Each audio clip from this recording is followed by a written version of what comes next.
여러분은 가정 안에서 시어머니와 며느리가 과연 진정으로 화목하게 지낼 수 있다고 생각하시나요? 아니면 고부 갈등은 영원히 풀 수 없는 숙제일까요? 오늘 이야기는 어쩌면 여러분이 겪었던 아픔 혹은 지금 겪고 있는 고민을 담고 있을지도 모릅니다. 아직 구독하지 않으셨다면 구독과 알림 설정 잊지 마세요. 매주 새로운 이야기가 가장 먼저 여러분을 찾아갑니다. 나는 세탁실 빨랫대야 앞에 쪼그려 앉아 남편 박준서의 와이셔츠를 손빨래하고 있었다. 그의 왼쪽 주머니에 손을 넣자 딱딱하고 작은 물건이 만져졌다. 매끄러운 플라스틱 케이스. 라이터보다는 조금 두꺼웠지만 그가 평소에 넣고 다니는 담뱃갑이나 열쇠와는 다른 느낌이었다. 마음속에 의심이 피어올랐다. 나는 조심스럽게 그 물건을 꺼내보았다. 핑크빛의 작은 병이었다. 병에는 삐뚤빼뚤한 글씨가 한 줄 인쇄되어 있었다. 나는 세탁실의 절전등 아래로 다가가 눈을 가늘게 뜨고 읽었다. 읽으면 읽을수록 심장이 차갑게 식어갔다. 강력 최음제, 매회 한 스푼씩, 물이나 음료에 녹여 복용, 30분 후 효과 발현. 최음제? 박준서가 이런 걸 왜 산 거지? 병을 쥔 내 손에 힘이 들어갔다. 플라스틱 케이스가 손바닥을 아프게 찔렀다. 우리는 결혼 5년 차. 연애 초기처럼 뜨겁지는 않아도 이런 것까지 필요할 정도는 아니었다. 그가 원했다면 그냥 나한테 말하면 될 일이었는데 이런저런 생각을 하고 있는데 끼익 소리와 함께 세탁실 문이 열렸다. 박준서가 서류 가방을 들고 들어왔다. 그는 신발을 갈아 신으며 무심하게 물었다. 여보, 내 회색 스트라이프 셔츠 다 빨았어? 내일 김 부장님하고 미팅 때 입어야 하니까 구겨지지 않게 잘해줘. 나는 재빨리 작은 병을 그의 셔츠 주머니에 다시 밀어넣고 손가락으로 주머니에 주름을 폈다. 그리고는 아무 일 없었다는 듯이 일어나 손에 물기를 닦았다. 아니, 이제 막 물에 담갔어. 이따 세탁기로 탈수해서 널면 내일 아침엔 마를 거야. 박준서는 음하고 대답하며 허리를 숙여 슬리퍼로 갈아 신었다. 하지만 그의 눈은 무의식적으로 내 손에 들린 셔츠를 힐끗 쳐다봤다. 그 찔리는 듯한 표정을 보니 내 마음속 의심은 더욱 커졌다. 이건 분명 나한테 쓸 게 아니야. 나한테 쓸 거였다면 저렇게 긴장할 리가 없지. 나는 일부러 그의 주머니 쪽으로 다가가 옷걸이에 걸린 그의 재킷을 정리하는 척했다. 참, 아까 오빠 셔츠 빨려고 보니까 주머니에 핑크색 작은 병이 있던데 그게 뭐야? 꼭 여자들 물건처럼 생겼던데. 박준서의 움직임이 순간 멈칫했다. 슬리퍼를 신으려던 손이 허공에서 굳었고 얼굴은 순식간에 하얗게 질렸다. 그는 고개를 들었지만 시선을 피하며 나와 눈을 마주치지 못했다. 아, 아무것도 아니야. 아마 회사 동료가 준 영양제일 거야. 간에 좋다고 하던데 미처 못 꺼냈네. 영양제? 나는 한 걸음 다가가 그의 눈을 똑바로 쳐다보며 목소리를 낮췄다. 준서 씨, 내가 방금 봤는데 거기 최음제라고 쓰여 있던데 간 영양제가 아니라 솔직하게 말해. 이거 누구 주려고 준비한 거야? 그 말이 나오자마자 박준서의 얼굴은 확 하고 다시 붉어졌다. 부끄러워서가 아니라 당황해서였다. 그는 반쯤 뒤로 물러서다 세탁실 문틀에 등이 닿았다. 입까지 더듬거리며 말했다. 자, 잘못 봤겠지. 라벨이 잘못 인쇄됐을 수도 있고 난 정말 그런 건 줄 몰랐어. 동료가 줄 때 자세히 안 봤단 말이야. 잘못 인쇄됐다고? 나는 코웃음을 치며 그의 셔츠 주머니에 손을 넣어 그 최음제 병을 다시 꺼냈다. 그리고 그의 눈앞에 들어보였다. 당신 눈으로 직접 봐. 여기 선명하게 최음제라고 쓰여 있는데 이게 가짜일 리가 있어? 박준서, 만약 나한테 거짓말할 거면 오늘 우리 끝장 볼 줄 알아.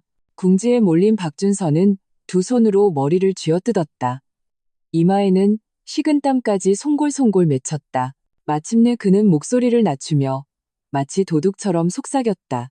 재수씨 주려고. 재수씨? 나는 순간 멍해졌다. 손에 들고 있던 병을 떨어뜨릴 뻔했다. 수진 씨한테? 그걸 왜 쓰려는 건데? 최수진은 내 시동생 박준호의 아내다. 준호와 결혼한 지 3년이 됐지만 아직 아이가 없었다.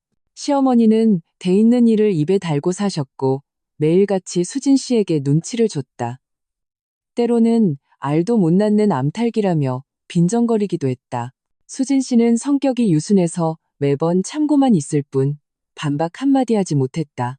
시동생 준호는 또 지독한 마마보이라 모든 걸 시어머니 말만 듣고 단 한 번도 수진 씨 편을 들어준 적이 없었다. 내가 화를 내지 않자 박준서는 조금 안심한 듯했다. 하지만 목소리는 여전히 낮았다. 당신도 알잖아. 엄마가 매일 준호랑 수진이한테 애 낳으라고 닥달하시는 거. 준호계 성격 당신도 잘 알지? 수진이랑 단둘이 있으면 말도 제대로 못하는데 어떻게 애가 생기겠어. 그래서 내가 수진이한테 이거 좀 쓰면 둘이 관계도 좋아지고 혹시 아이가 생길지도 모르잖아. 그럼 엄마도 더는 안 그러실 거고. 그 말을 듣는 순간 속이 메스꺼웠다. 이게 무슨 말인가? 자기 재수 씨에게 이런 추잡한 짓을 하려고 하면서 마치 이 집안을 위한 것처럼 번지르르하게 포장하다니. 병을 쥔 내 손마디가 하얗게 질렸다. 당장이라도 그 병을 그의 얼굴에 던져버리고 싶었다. 하지만 생각을 바꿨다. 여기서 소란을 피워봤자 부부 싸움으로 끝날 뿐이다. 오히려 내가 예민하게 군다며 적반하장으로 나올지도 모른다. 나는 그에게 대가를 치르게 해야 했다. 그와 그의 가족들에게 내가 만만한 사람이 아니라는 걸 똑똑히 알려줘야 했다. 나는 일부러 미간을 찌푸리며 걱정스러운 척했다. 오빠, 그래도 이런 걸 함부로 써도 돼? 만약 무슨 일이라도 생기면 어떡해? 수진 씨가 알면 가만히 안 있을 거고 준호도 오빠를 용서 못할 거야. 내 반응을 본 박준서는 완전히 마음을 놓은 듯 내 어깨를 툭툭 치며 말했다. 걱정 마. 내가 알아서 할게. 그냥 컵에 살짝만 탈 거니까 아무도 모를 거야. 수진이가 준호랑 잘 돼서 애만 낳으면 엄마도 기뻐하시고 우리 집도 조용해질 거 아니야. 당신은 신경 쓰지 마. 내가 다 계획이 있어. 나는 고개를 끄덕이며 병을 그에게 돌려주었다. 알았어. 그럼 정말 조심해야 해. 사고 치지 말고 나 이제 옷 세탁기에 넣을 테니까 오빠도 얼른 손 씻고 밥 먹어. 반찬 다 식겠다. 박준서는 병을 받아들고는 재빨리 자기 바지 주머니에 쑤셔 넣었다. 얼굴에는 마치 큰일을 해낸 사람처럼 의기양양한 미소가 번졌다. 그는 세탁실을 나가며 콧노래까지 흥얼거렸다. 나는 그의 뒷모습을 보며 입꼬리를 올려 차갑게 웃었다. 박준서, 네가 좋은 꾀를 냈다고 생각하겠지. 기다려봐. 내일 네가 수진 씨에게 줄 건 최음제가 아니라 울어도 소용없을 아주 좋은 물건이 될 테니까. 저녁을 먹고 박준서는 소파에 앉아 휴대폰 게임을 했다. 나는 쓰레기를 버리러 간다는 핑계로 지갑을 챙겨 아파트 단지 입구에 있는 애견샵으로 달려갔다. 우리 아파트 입구에는 꽤 큰 애견샵이 있는데 애견용품뿐만 아니라 각종 동물용 약품도 팔았다. 나는 애견샵으로 들어가 곧장 카운터로 가서 사장님께 말했다. 사장님, 혹시 동물이 설사하게 하는 약 있나요? 효과가 아주 강력한 걸로요. 먹으면 바로 효과가 나타나는 거면 좋겠어요. 사장님은 나를 의아한 눈으로 쳐다봤다. 강아지가 왜요? 변비인가요? 강력 설사약은 함부로 쓰면 안 되는데. 탈수 증세가 올 수 있어요. 나는 재빨리 거짓말을 지어냈다. 아니요, 저희 집 개가 어제 뼈다귀를 먹었는데 그게 장에 걸린 것 같아요. 수의사 선생님이 일단 강력 설사약으로 배출시켜보고 안 되면 병원으로 오라고 하셔서요. 용량은 제가 잘 맞춰서 먹일게요. 내 말을 들은 사장님은 더 묻지 않고 진열장에서 파란색 작은 병을 꺼내 나에게 건넸다. 이거 수입 동물용 강력 설사약인데 체중에 맞춰서 먹이면 효과가 아주 빨라요. 보통 30분에서 1시간이면 효과가 나타나니까 용량 꼭 주의해서 먹이세요. 나는 병을 받아들고 라벨을 확인했다. 동물용 강력 설사약, 인체 사용 엄금이라고 쓰여 있었다. 마음이 더욱 든든해졌다. 나는 돈을 내고 약병을 챙겨 집으로 달려갔다. 오는 내내 박준서와 수진 씨, 그리고 편애만 하는 시어머니를 떠올렸다. 당신들이 나한테, 그리고 수진 씨한테 빚진 것들, 이번에 내가 반드시 되돌려주겠어. 집에 돌아오니 박준서는 여전히 소파에서 휴대폰 게임을 하고 있었다. 나는 피곤한 척하며 말했다. 나 오늘 좀 피곤해서 먼저 씻을게. 그는 고개도 들지 않고 응 하고 대답했다.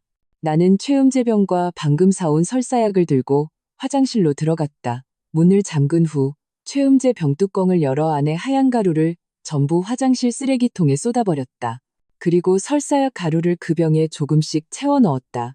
핑크색 작은 병이 가득 찰 때까지. 원래 최음제와 구별이 안 되도록 가루가 균일해 보이게 일부러 흔들어주기까지 했다. 다 채운 후 나는 병뚜껑을 꽉 닫고 병 표면을 깨끗이 닦아 설사약 흔적이 남지 않게 했다. 그리고 내 주머니에 다시 넣었다. 잠시 후 박준서가 씻으러 갈 때 그의 주머니에 다시 넣어두면 감쪽 같을 것이다. 아니나 다를까 얼마 지나지 않아 박준서가 일어나 기지개를 켰다. 나도 씻어야겠다. 씻고 일찍 자야 내일 고객 만날 때 컨디션이 좋지. 그는 잠옷을 들고 화장실로 들어갔다. 나는 그가 문을 닫는 틈을 타 재빨리 그 병을 침실 의자에 걸쳐둔 그의 바지 주머니에 쑤셔 넣었다. 모든 일을 마친 후 나는 침대에 누워 화장실에서 들려오는 쏴하는 물소리를 들었다. 마음은 전혀 불안하지 않았다. 오히려 통쾌했다. 내일 박준서와 수진 씨가 설사약을 먹고 난 후의 모습이 눈에 선했다. 길길이 날뛸 시어머니의 얼굴, 어쩔 줄 몰라 할 시동생 준호의 모습까지. 이 5년간 시댁에서 받은 서름, 오늘 드디어 조금이나마 갚을 수 있게 되었다. 박준서, 남을 해치려 했겠다? 이번엔 네가 그 맛을 직접 한번 봐.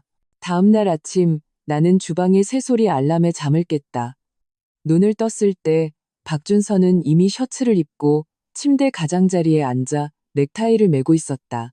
그의 손가락은 이따금 왼쪽 주머니를 툭툭 건드렸다. 보나마나 그 최음제 병이 잘 있는지 확인하는 것이었다. 나는 일부러 몸을 뒤척이며 막 잠에서 깬 척 눈을 비비며 물었다. 오늘 왜 이렇게 일찍 일어났어? 김 부장님하고 미팅은 오후라며. 넥타이를 매던 박준서의 손이 잠시 멈췄다. 그가 고개를 돌렸을 때 얼굴에는 이미 능글맞은 거짓 미소가 가득했다. 아, 엄마가 아까 전화하셨어. 수진이가 좋아하는 갈비탕 끓여놨다고 점심 먹으러 오라시네. 가서 마당 잡초 뽑는 것도 좀 도와드리고 일찍 갔다가 일찍 오면 오후에 회사 가는데 시간 맞을 것 같아서. 나는 속으로 비웃었다. 잡초 정리? 수진 씨한테 약 타먹일 기회 노리느라 급한 거겠지?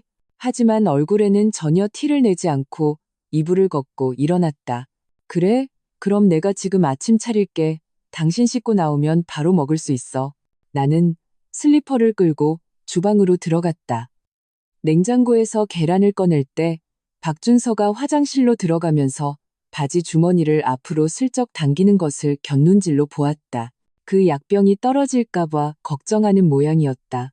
그 도둑처럼 찔리는 모습에 하마터면 웃음이 터질 뻔했다.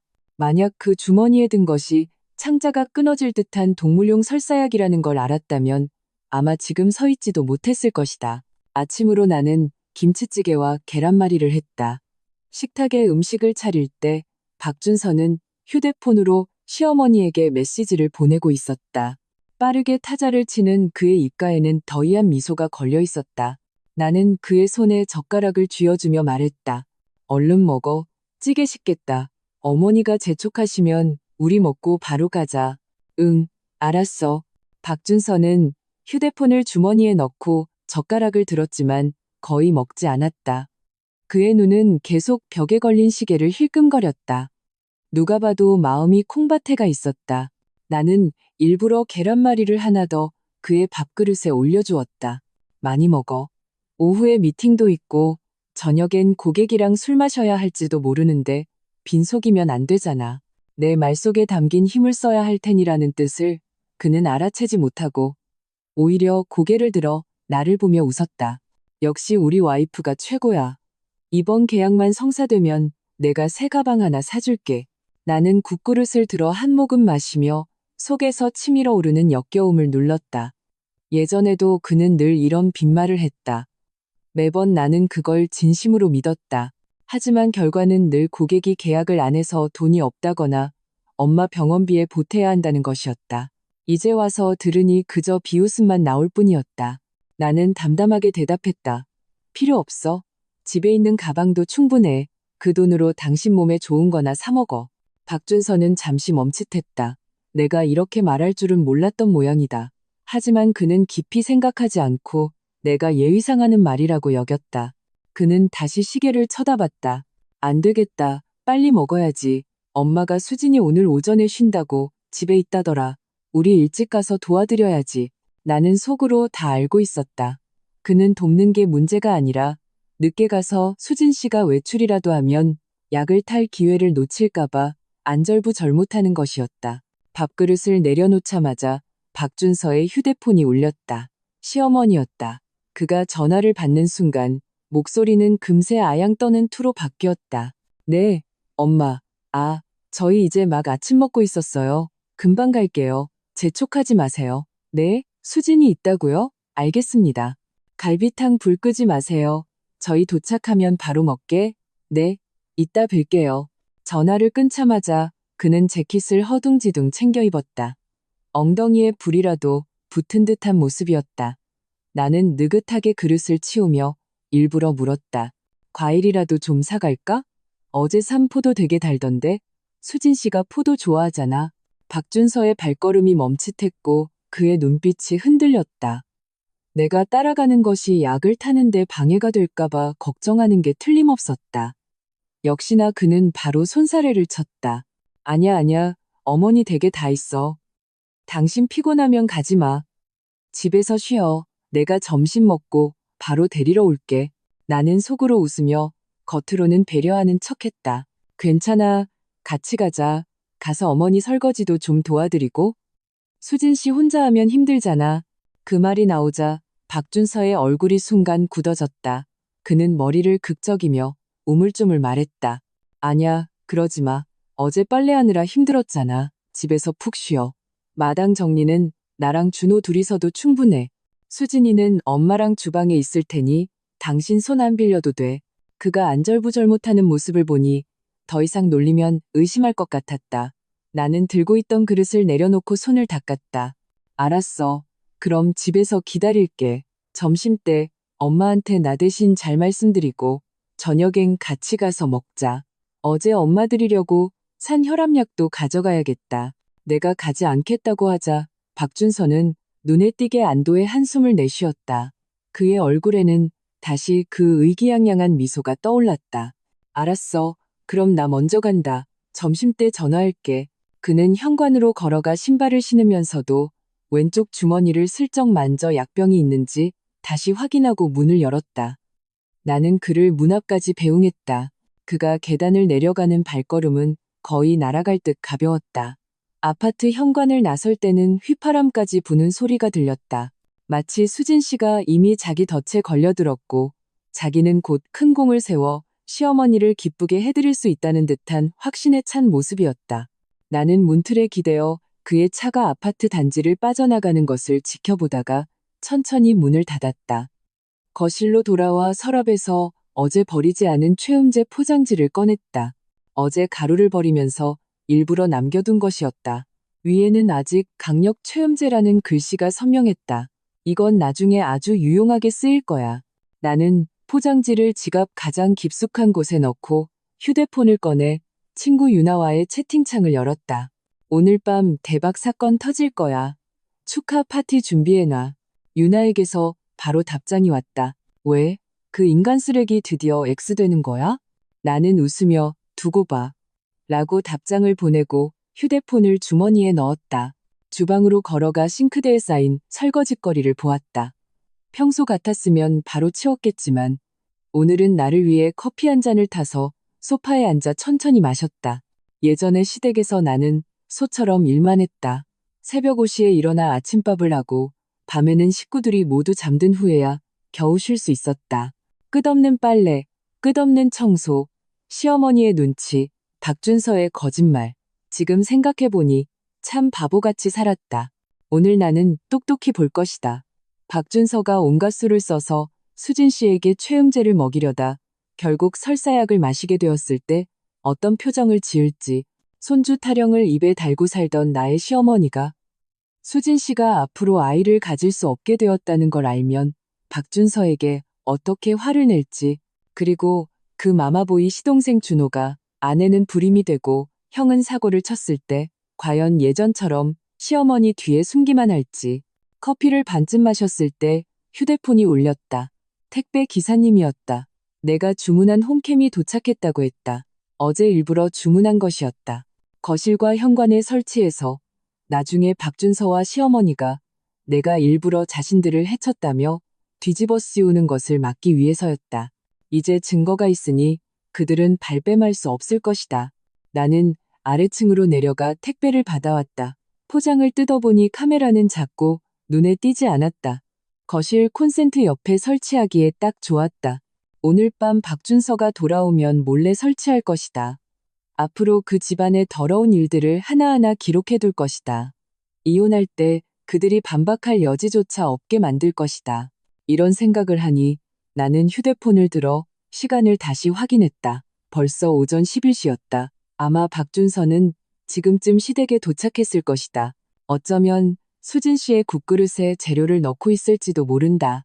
나는 커피잔을 들어 테이블에 가볍게 부딪혔다. 박준서 씨, 최수진 씨, 즐거운 식사 시간 되세요.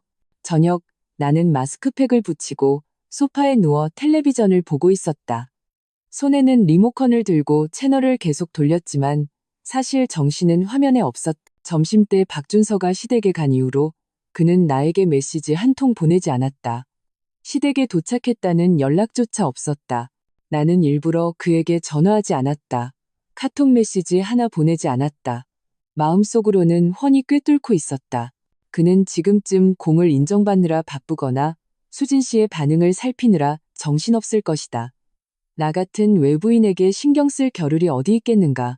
9시가 넘었을 때 나는 마스크팩을 떼어 쓰레기통에 버리고 막 씻으러 가려던 참이었다. 갑자기 휴대폰이 우웅하고 진동했다. 화면에 뜬 이름은 어머님이었다. 나는 그 이름을 2초간 쳐다보다가 입꼬리를 올리며 비웃었다. 왔구나. 올 것이 왔어. 나는 일부러 전화벨이 5번 울릴 때까지 기다렸다가 받았다. 목소리는 막 잠에서 깬 것처럼 꾸며 약간 잠긴 목소리로 말했다. 여보세요. 어머니, 이 늦은 시간에 웬일이세요? 무슨 일 있으세요? 전화기 너머에서는 시어머니의 목소리가 아니었다. 울음 섞인 시동생 준호의 절규가 들려왔다. 목소리가 채를 치듯 떨렸다. 형수님, 빨리 병원으로 와주세요. 형이랑 수진이가 죽어가요. 배가 아파서 바닥을 구르고 피까지 쏟고 있어요. 나는 속으로 덜컥했지만 걱정해서가 아니었다. 통쾌해서였다. 웃음이 나올 뻔했다. 내가 생각했던 것보다 효과가 훨씬 강력해서 피까지 보게 만들다니. 하지만 얼굴 표정은 즉시 경악으로 바꾸고 목소리 톤을 8도나 높였다. 뭐라고요? 어떻게 된 거예요? 오후에는 괜찮았잖아요. 어느 병원이에요? 제가 지금 바로 갈게요. 제1병원 응급실이에요. 빨리요. 늦으면 안 돼요. 준호는 그 말을 끝으로 전화를 끊었다. 수화기 너머로 시어머니가 연이어 울부짖으며 누군가를 욕하는 소리가 희미하게 들렸다. 나는 전화를 끊고 서두르지 않았다. 오히려 느긋하게 화장실로 가서 세수를 했다. 거울 속 내 모습을 보니 눈빛에 숨길 수 없는 통쾌함이 서려 있었다. 나는 서랍을 열어 어제 남겨둔 최음제 포장지를 가방에 쑤셔 넣었다. 이건 결정적인 증거가 될 것이다. 옷을 갈아입을 때 나는 일부러 수수하면서도 단정해 보이는 원피스를 골랐다. 눈가에는 안약을 살짝 넣어 병원에 도착했을 때 막 울었던 것처럼 눈이 충혈되어 보이게 했다. 걱정하는 남편과 재수 씨를 둔 착한 아내, 착한 형수의 이미지는 끝까지 유지해야 하니까. 차를 몰고 병원으로 가는 길에 나는 점심때 시댁에서 일어났을 법한 일들을 상상했다. 박준서는 분명 수진 씨가 주방에 음식을 가지러 간 틈을 타 몰래 그 최음제 병 속의 설사약을 그녀의 갈비탕 그릇에 쏟아부었을 것이다. 수진 씨는 성격이 유순해서 아무 의심 없이 그릇을 받아 마셨을 것이다. 어쩌면 박준서는 효과를 더 확실하게 하려고 일부러 양을 더 많이 넣었을지도 모른다. 그게 평범한 최음제가 아니라 동물용 강력 설사약이라는 사실을 그는 전혀 몰랐을 테니 양이 많아야 효과가 좋을 거라고 생각했을 것이다. 그 생각을 하니 웃음이 터져나왔다. 내가 처음 시댁에 인사드리러 갔을 때 시어머니는 특별히 갈비탕을 끓여주셨다. 그리고 가장 큰 갈빗대 2개를 박준서와 준호의 그릇에만 넣어주셨다. 내 그릇에는 국물과 무 몇 조각뿐이었다. 그때 수진 씨가 몰래 자기 갈빗대 하나를 내게 덜어주려다가 시어머니에게 그 자리에서 젓가락을 맞았다. 여편네는 고기 좀 덜 먹어야지. 살쪄서 애 못 낳을 일이냐는 말과 함께 이제 꼴 좋게 됐다.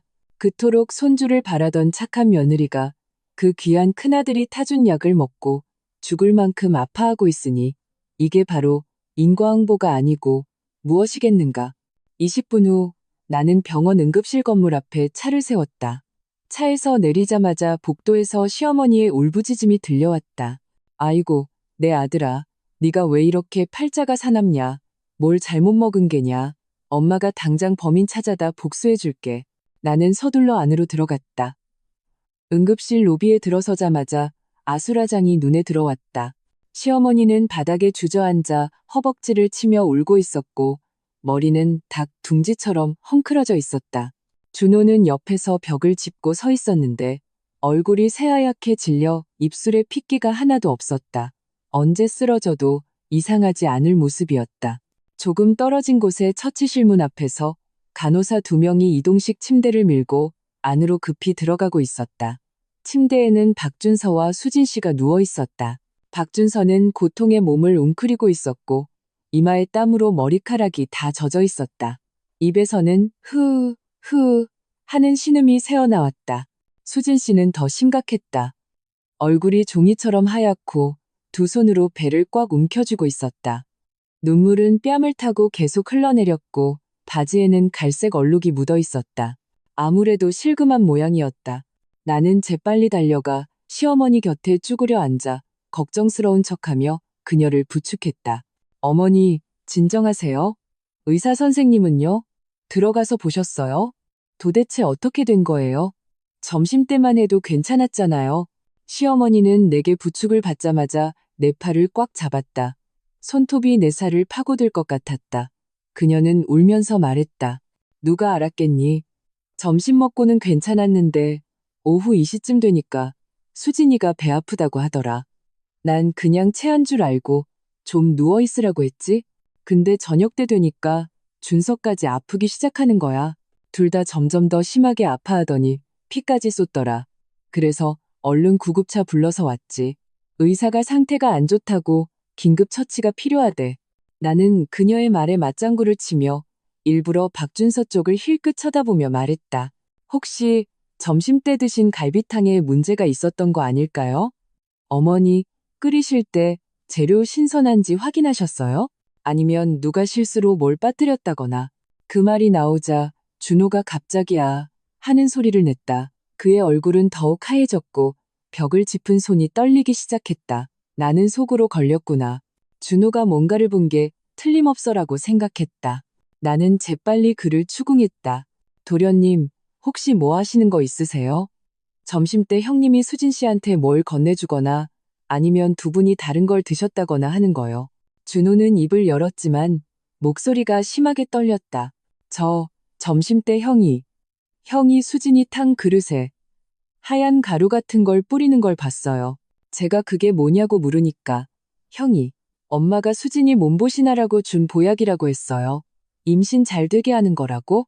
전 그래서 별 생각 안 했는데 보약이요?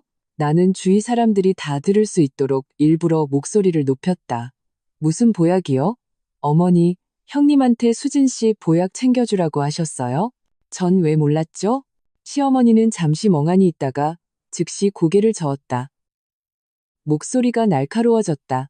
아니다. 내가 언제 걔한테 수진이 보약 챙겨주라고 했어? 준서 이놈이 왜 함부로 사람한테 약을 먹여. 바로 그때 처치실 문이 끼익 하고 열렸다. 흰 가운을 입은 의사가 마스크를 벗으며 걸어 나왔다. 그의 얼굴은 심각했다. 박준서 씨, 최수진 씨 보호자분 누구십니까? 시어머니와 준호가 즉시 달려갔고 나도 그 뒤를 따라가 걱정스러운 표정으로 의사를 쳐다봤다. 의사는 우리를 한번 훑어보고는 한숨을 쉬며 말했다. 환자분들 상태가 매우 심각합니다. 일단 급성 장염으로 인한 극심한 설사로 판단되며 이미 탈수 증세를 보이고 있습니다. 박준서 씨는 상태가 더 위중해서 장천공이 의심됩니다. 즉시 수술하지 않으면 생명이 위험할 수 있습니다. 최수진 씨도 다른 합병증은 없는지 추가 검사가 필요합니다. 장천공이요? 시어머니가 비명을 지르며 몸이 휘청거렸다. 하마터면 쓰러질 뻔한 것을 준호가 겨우 붙잡았다. 준호도 패닉에 빠져 의사의 팔을 붙잡고 울며 물었다. 의사 선생님, 그럼 수진이는요? 괜찮을까요? 아직 아이도 없는데? 의사는 미간을 찌푸리며 말했다. 지금으로선 단정하기 어렵습니다. 일단 검사를 해봐야 합니다. 보호자분들은 어서 입원 수속을 밟아주시고 수술 동의서에도 서명해 주셔야 합니다. 나는 옆에 서서 그들이 허둥대는 모습을 지켜보며 속으로 쾌재를 불렀다. 박준서, 네가 수진 씨를 해치려다 결국 네 꼴이 장천공이구나. 넌 정말 싸다. 수진 씨는 비록 무고하지만 예전에 내가 서론받을 때 모른 척했으니 이번 기회에 시댁 남자들의 진짜 모습을 똑똑히 보는 것도 좋은 교훈이 될 거야. 시어머니가 떨리는 손으로 가방에서 신분증을 꺼내려다 바닥에 떨어뜨렸다. 나는 허리를 숙여 주어주며 그녀의 손에 쥐어주었다. 그리고 부드러운 목소리로 말했다. 어머니, 당황하지 마세요. 우선 도련님 먼저 수속 밟으라고 하시고 제가 어머니 곁에 있을게요. 형님은 분명 괜찮을 거예요. 수진 씨도요. 시어머니는 고개를 들어 나를 쳐다봤다. 그녀의 눈에는 평소의 그거만함은 온데간데 없고 오직 공포만이 가득했다. 그녀는 내 손을 잡으며 울먹였다. 그래, 역시 너밖에 없구나. 다 내 탓이다. 점심 먹으러 오라고만 안 했어도. 나는 속으로 비웃었다. 이제 와서 자기 탓인 줄은 아시나?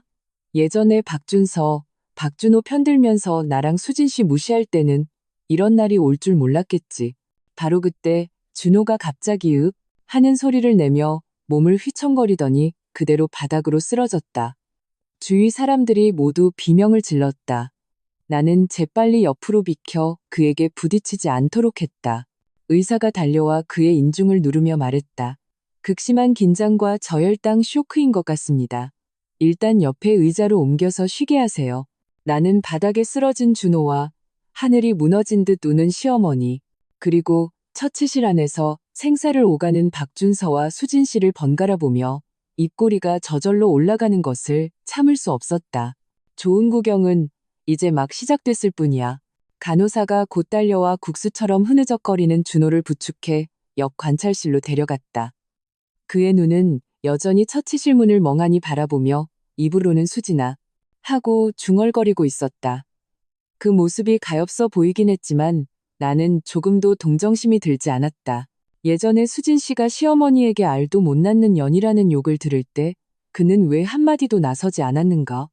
이제 와서야 허둥대는 건 너무 늦었다. 시어머니는 여전히 응급실 의자에 주저앉아 두 손으로 머리를 쥐어뜯으며 숨이 넘어갈 듯 울고 있었다. 나는 휴지 한 통을 건네며 목소리를 한껏 부드럽게 했다. 어머니, 일단 눈물 좀 닦으세요. 도련님은 간호사님이 데려가셨으니 괜찮을 거예요. 우리 조금만 더 기다려봐요. 의사 선생님이 분명 좋은 소식 가지고 오실 거예요. 그녀는 휴지를 받았지만 닦지 않고 바닥에 던져버렸다. 목소리가 쉰 채로 소리쳤다. 좋은 소식? 무슨 좋은 소식? 준서는 수술해야 하고 수진이는 저 안에 누워있는데 만에 하나 잘못되기라도 하면 우리 박씨 집안은 어떡하라고? 주위 사람들이 모두 이쪽을 쳐다보며 수군거렸다.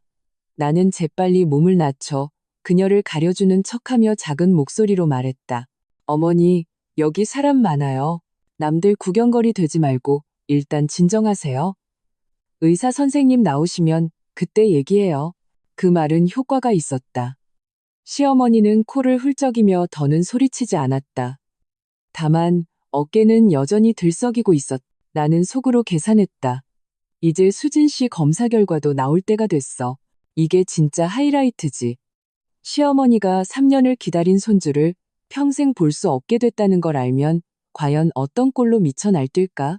역시나 10분도 채 되지 않아 흰 가운을 입은 여의사가 차트를 들고 우리 앞으로 곧장 걸어왔다. 그녀는 미간을 찌푸리며 물었다. 최수진 씨 보호자분 계십니까? 시어머니가 의자에서 벌떡 일어나 의사의 팔을 붙잡고 매달렸다. 제가 시어머니예요. 의사 선생님, 우리 며느리는 어떻습니까? 아이는 가질 수 있는 거죠? 아직 젊은데 잘못되면 안 돼요. 의사는 한숨을 쉬고 차트를 넘기며 무거운 목소리로 말했다. 보호자분, 일단 마음의 준비를 하셔야겠습니다. 최수진 씨는 극심한 설사로 인해 장점막이 심하게 손상되었습니다. 더 심각한 것은 설사로 인한 합병증이 난소 기능과 자궁 내막에까지 영향을 미쳤다는 겁니다. 현재 진단으로는 앞으로 자연 임신은 불가능할 것으로 보입니다. 뭐라고요? 시어머니의 목소리가 꼬리 밟힌 고양이처럼 날카롭게 치솟았다. 임신을 못한다고요? 다시 한번 말해봐요. 우리 며느리가 왜 임신을 못해요? 예전엔 그냥 안 생겼던 거지 못하는 게 아니었어요. 당신들 오진한 거 아니에요? 의사는 참을성 있게 설명했다. 초음파와 혈액 검사를 모두 진행했습니다. 결과는 동일합니다. 난소 예비 기능이 심각하게 저하되었고 자궁 내막에도 비가역적인 손상이 확인되었습니다. 시험관 시술을 하더라도 성공률은 5% 미만입니다. 간단히 말해 평생 자신의 아이를 갖기는 거의 불가능하다는 뜻입니다. 불가능해. 절대 불가능해. 시어머니는 미친 듯이 고개를 저었다. 갑자기 의사를 밀치고 나를 향해 소리쳤다. 너 때문이지. 네가 수진이 질투해서 무슨 약이라도 먹인 거지. 점심때 너만 밥 먹으러 안 왔잖아. 분명 네가 꾸민 짓이야. 나는 그녀가 이렇게 나올 것을 이미 예상하고 있었기에 전혀 당황하지 않았다. 오히려 한 걸음 뒤로 물러서며 차분하게 말했다. 어머니, 어떻게 그런 말씀을 하세요? 전 점심 때 집에만 있었어요. 어머님 대문턱도 넘지 않았는데 어떻게 수진 씨한테 약을 먹여요? 그리고 제가 수진 씨랑 원수진 것도 아닌데 뭘 질투하겠어요? 네가 아니면 누구겠어. 시어머니가 더 달려들려 했지만 옆에 있던 간호사가 막아섰다. 바로 그때 관찰실 문이 열리고 준호가 벽을 짚고 걸어 나왔다. 얼굴은 여전히 창백했다. 방금 의사의 말을 다 들은 게 분명했다. 그의 눈은 핏발이 서 있었고 나를 뚫어져라 쳐다봤다. 형수님, 의사 선생님 말씀 사실이에요. 수진이가 정말 아이를 못 낳게 된 거예요?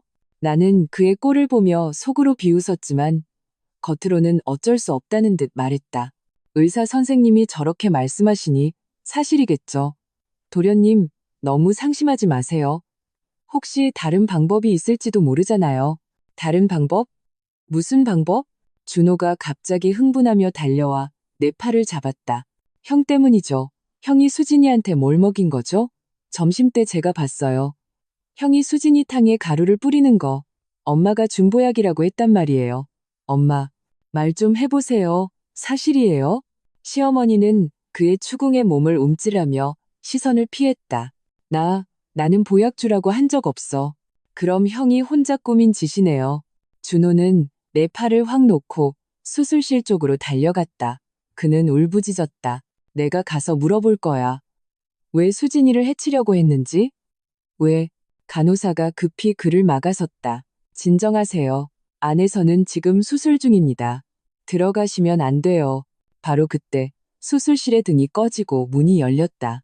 의사 몇 명이 수술 침대를 밀고 나왔다. 박준서는 침대 위에 종이처럼 창백한 얼굴로 누워 있었다. 몸에는 각종 튜브가 꽂혀 있었고 아직 의식이 없었다. 수술을 집도한 의사가 마스크를 벗으며 우리에게 말했다. 수술은 성공적으로 끝났습니다. 장천공 부위는 봉합했습니다. 하지만 환자가 장시간 극심한 설사를 겪어 심한 탈수와 전해질 불균형 상태입니다. 이틀 정도 중환자실에서 경과를 지켜봐야 합니다. 만약 감염이라도 생기면 더 위험해질 수 있습니다. 시어머니는 박준서의 그 모습을 보자 방금 전의 분노는 순식간에 안쓰러움으로 바뀌었다. 그녀는 수술 침대로 달려가 울부짖었다. 아이고, 내 아들아, 네가 왜 이 꼴이 됐니? 너 잘못되면 엄마는 어떻게 살라고. 준호도 간호사의 재질을 뿌리치고 달려가 집도이의 옷깃을 잡았다. 의사 선생님, 우리 형이 뭘 잘못 먹은 거 맞죠? 점심때 제 아내한테 약을 탔는데 그 약 때문인 거죠? 집도이는 잠시 멈칫하다가 미간을 찌푸렸다. 수술 전에 위세척을 했는데 환자의 위내용물에서 고농도의 동물용 설사약 성분이 검출되었습니다. 이 설사약은 자극성이 매우 강해 사람이 복용할 경우 장천공과 심각한 설사를 유발하기 쉽습니다. 그리고 저희가 환자의 주머니에서 핑크색 작은 병을 발견했는데 그 안에 남은 가루도 동일한 성분의 설사약이었습니다. 동물용 설사약이라고요? 시어머니와 준호가 동시에 소리쳤다. 시어머니는 획고개를 돌려 아직 의식이 없는 박준서를 쳐다봤다. 눈에는 믿을 수 없다는 표정이 가득했. 걔가 왜 동물용 설사약을 가지고 있어? 그걸로 뭘 하려고? 나는 옆에 서 있다가 적절한 타이밍에 입을 열었다. 목소리는 크지 않았지만 모두가 들을 수 있을 정도였다. 어머니, 제가 어제 준서 씨 옷 빨래하다가 주머니에서 핑크색 작은 병을 발견했어요. 거기엔 강력 최음제라고 쓰여 있었어요. 제가 그게 뭐냐고 물으니까 수진 씨한테 쓸 거라고 댁에 손주 안겨주려고 그런다고 하더라고요. 제가 그때 함부로 쓰면 안 된다고 큰일 난다고 말렸는데도 듣질 않았어요. 그런데 그 병 안의 내용물이 동물용 설사약으로 바뀌어 있었다니 정말 몰랐네요. 그 말이 나오자 그곳에 모든 소음이 멎었다. 시어머니의 눈은 동그래져서 박준서와 나를 번갈아 쳐다봤다. 입술을 떨며 말했다. 최음제? 걔가 수진이한테 그런 걸 쓰려고 했다고? 근데 그게 설사약으로 바뀌었다고? 준호도 멍하니 서 있다가 상황을 파악하고는 박준서에게 달려들어 주먹을 날리려 했다. 의사들이 그를 막았다. 진정하세요. 환자는 막 수술을 마쳐서 충격을 주면 안 됩니다. 꼴 좋다. 준호는 눈이 벌개진 채 소리쳤다. 자기가 더러운 짓 하려다가 제 꾀에 자기가 넘어간 거잖아. 수진이를 평생 아이도 못 낳게 만들어 놓고 저건 내 형도 아니야. 나한테 저런 형 없어? 시어머니는 눈앞에 이 모든 상황을 보았다. 아들은 병상에 의식 없이 누워있고 며느리는 불임이 되었고 작은 아들은 미친 듯이 형을 때리려 하고 있었다. 갑자기 아악 하는 비명과 함께 그녀의 몸이 힘없이 뒤로 쓰러졌다. 엄마, 나와 준호가 동시에 소리쳤다. 의사가 급히 달려와 시어머니의 상태를 살피더니 급성 심근경색이라며 빨리 처치실로 옮기라고 소리쳤다. 주위는 완전히 아수라장이 되었다. 간호사들이 시어머니를 이동 침대에 싣고 처치실로 달려갔고 준호는 그 뒤를 따르며 엄마를 외쳤다. 응급실 전체가 난장판이 되었다. 나는 그 자리에 서서 이닥 쫓던 게 지붕 쳐다보는 꼴을 지켜보며 속으로 쾌재를 불렀다. 박준서는 장천공, 수진 씨는 불임, 준호는 멘붕, 시어머니는 심근경색. 이것이 바로 서로를 계산하고 이용하려던 박씨 집안의 말로였다. 예전에 그들이 나에게 했던 짓들이 이제 고스란히 자신들에게 되돌아갔다. 나는 휴대폰을 꺼내 방금 의사가 말했던 동물용 설사약, 핑크색 작은 병 같은 말들을 몰래 녹음했다. 그리고 어제 남겨둔 최음제 포장지를 가방에서 꺼내 사진으로 찍어두었다. 이것들은 모두 증거다.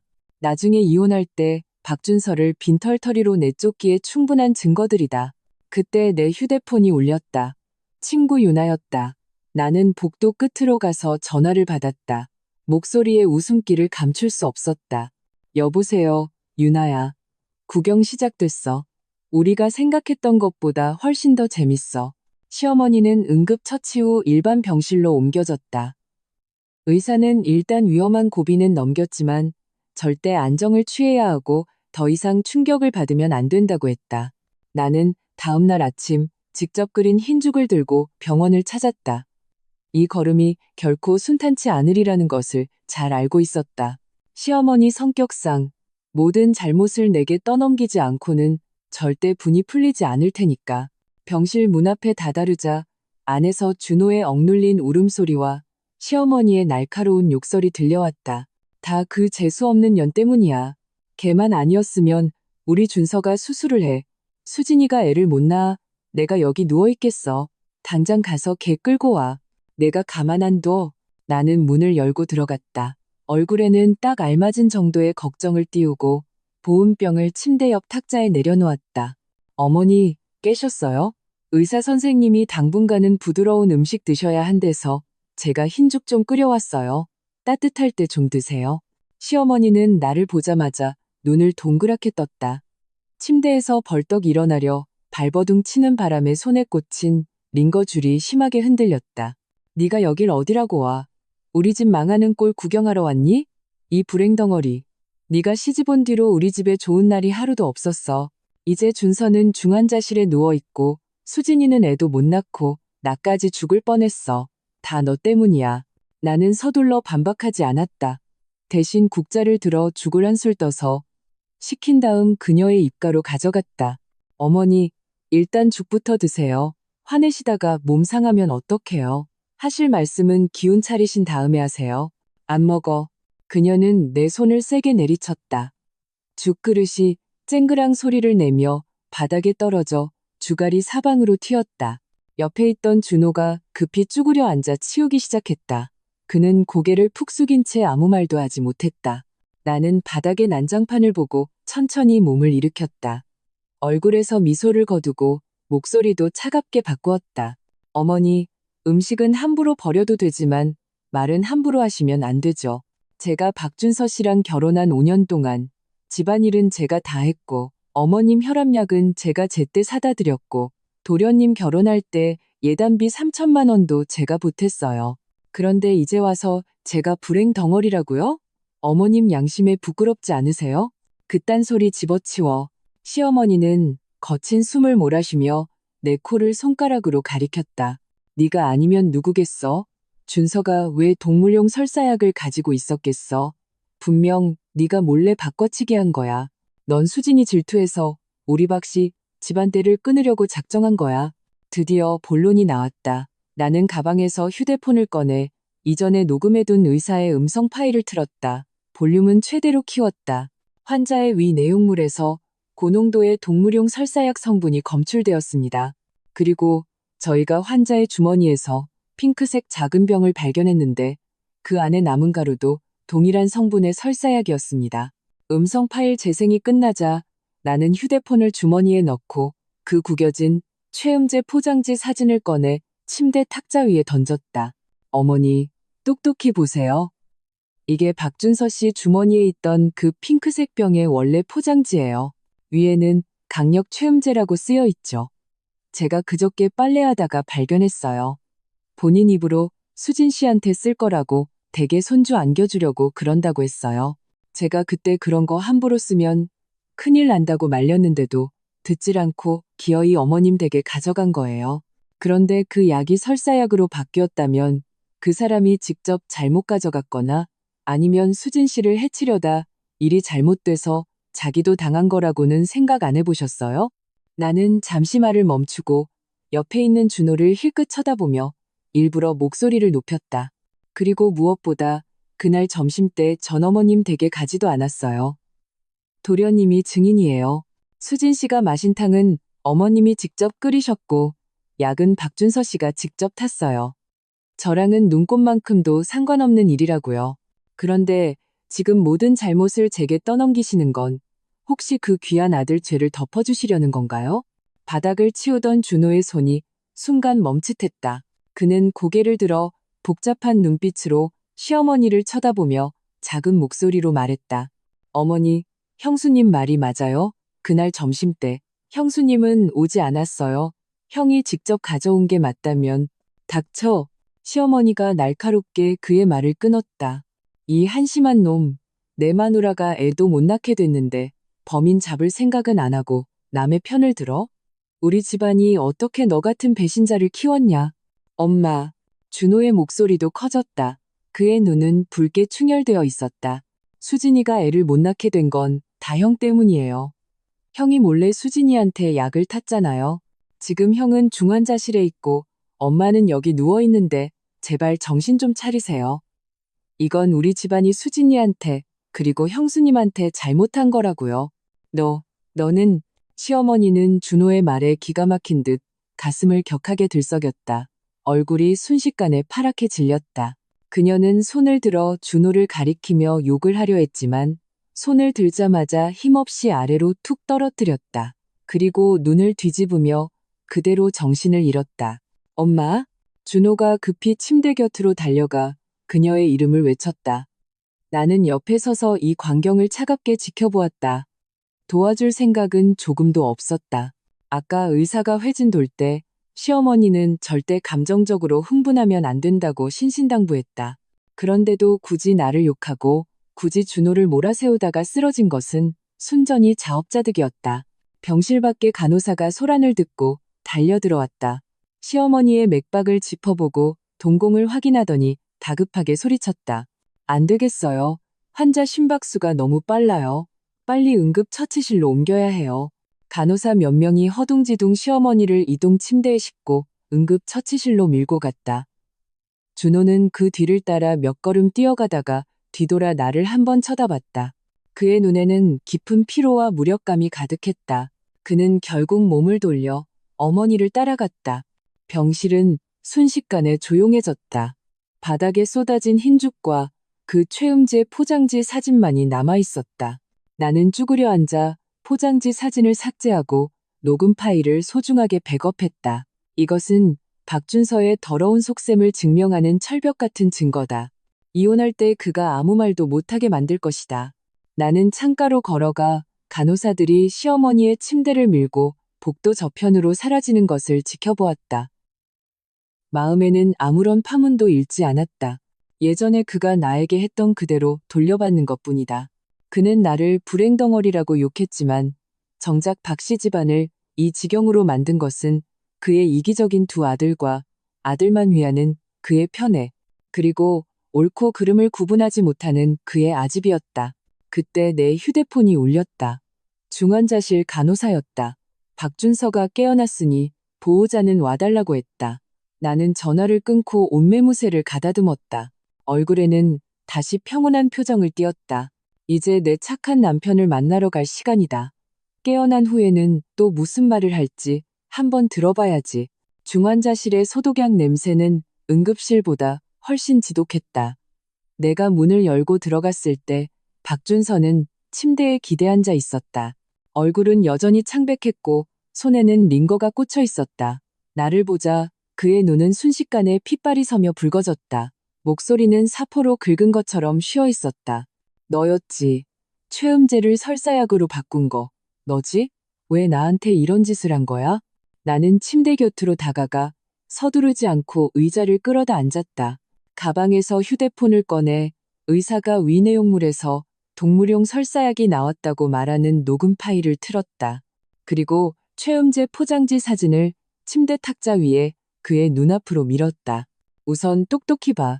이게 당신이 애초에 수진 씨한테 쓰려던 물건이야. 내가 묻고 싶은데 당신 최음재 살 때 이게 불법이라는 생각은 안 해봤어? 자기 재수 씨한테 이런 물건을 쓰면서 천벌 받을 거라는 생각은 안 해봤냐고. 박준서의 시선이 흔들렸지만 말투는 여전히 뻣뻣했다. 그건 우리 집을 위해서였어. 엄마가 매일 손주 타령하고 준호는 저 모양인데 나도 어쩔 수 없었어. 근데 네가 약을 바꿔치기 할 줄은 몰랐지. 넌 일부러 그런 거야. 날 망치려고. 내가 일부러? 나는 코웃음을 치며 가방에서 다른 휴대폰을 꺼냈다. 거기에는 내가 집에 설치한 홈캠 영상이 저장되어 있었다. 나는 그중 한 영상을 틀었다.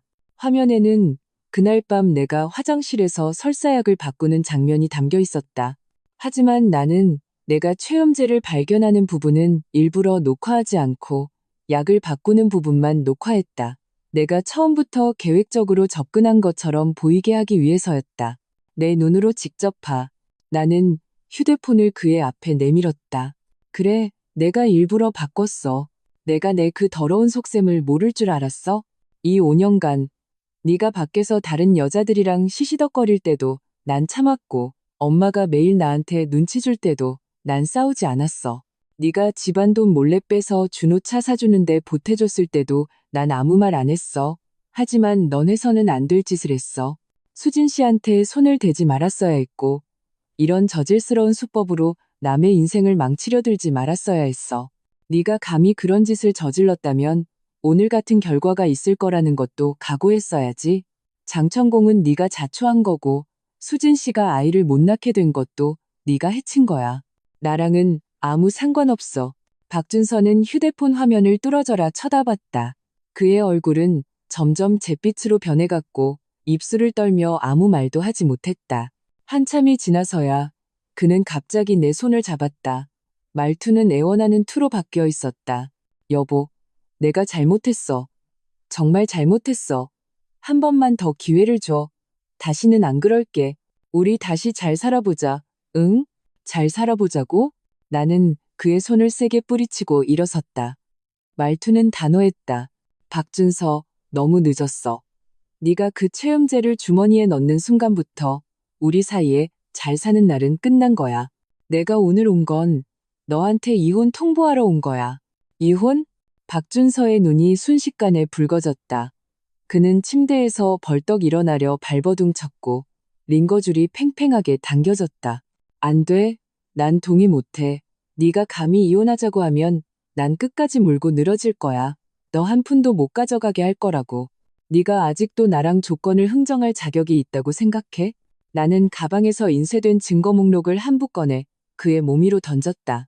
거기에는 그가 다른 여자와 나눈 카톡 대화 기록, 준호에게 몰래 돈을 이체한 은행 거래 내역, 그리고 이번 최음제 포장지 사진과 의사의 녹음 파일 캡처본이 있었다. 이게 다 증거야. 내가 이걸 법원에 제출하면 판사가 누구 편을 들어줄 것 같아? 넌 혼인중 외도, 부부 공동재산은 닉, 그리고 타인에 대한 불법 행위 미수까지 저질렀어. 그렇게 되면 넌 재산 분할은커녕 수진 씨의 치료비와 정신적 피해 보상금까지 물어줘야 할지도 몰라. 박준서는 목록의 내용을 보고 손을 떨기 시작했다. 얼굴에서 핏기가 완전히 사라졌다. 그는 입을 벌려 무언가 말하려 했지만 한마디도 내뱉지 못했다. 나는 더 이상 그를 쳐다보지 않고 문 쪽으로 걸어갔다. 이혼 합의서는 내일 변호사 편에 보낼게. 순순히 서명하는 게 좋을 거야. 만약 딴짓할 생각이라면 너희 박씨 집안의 더러운 비밀을 온 세상에 알리는 것도 마다하지 않겠어. 중환자실을 나오자 나는 긴 한숨을 내쉬었다. 5년간 가슴에 쌓였던 울분이 이 순간 모두 사라지는 것 같았다. 복도 창문으로 햇살이 들어와 내 몸을 따뜻하게 감쌌다.